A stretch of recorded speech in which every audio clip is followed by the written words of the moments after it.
అధ్యక్ష, కొంతమంది ఈ భూమి మీదకి ఎలా వస్తారో అలా మాయం అవుతారు అధ్యక్ష. మరికొందరు తాము నడిచిన నేలంతా మానవతా పరిమళాలు వెదజల్లుతారు. ఇంకొందరు తమ అసాధారణ ప్రతిభతో తాము పుట్టిన దేశానికి వన్నె తెస్తారు.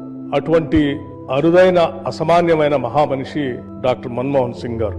వారు ఈ దేశంలో చేపట్టినటువంటి అనేక పదవుల్లో ప్రతి పదవికి వన్నె తెస్తూ ఆ తీసుకున్న ప్రతి బాధ్యత నుంచి కూడా ఈ దేశాభివృద్ధి కోసం కఠినమైన నిర్ణయాలు తీసుకున్న సంగతి కూడా మనం అందరం ఈ సందర్భంగా గమనంలో తీసుకోవాల్సినటువంటి అవసరం ఉంది అధ్యక్ష.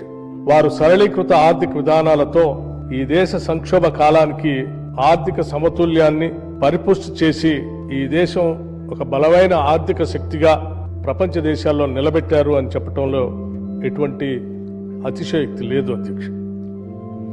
గ్లోబలైజేషన్ కానీ లిబరలైజేషన్ కానీ లేకపోతే ఈ దేశానికి సంబంధించి గ్లోబల్ ట్రేడ్కి ఈ దేశ ద్వారాలు తెరిచి ప్రపంచంలో భారతదేశాన్ని గొప్పగా నిలబెట్టినటువంటి ఒక గొప్ప ఆనాటి ఆర్థిక శాఖ మంత్రులుగా దేశ ప్రధానిగా వారు తీసుకున్న నిర్ణయాలన్నీ కూడా ఉపయోగపడుతున్నాయని చెప్పడంలో ఎటువంటి సందేహం లేదు అధ్యక్ష.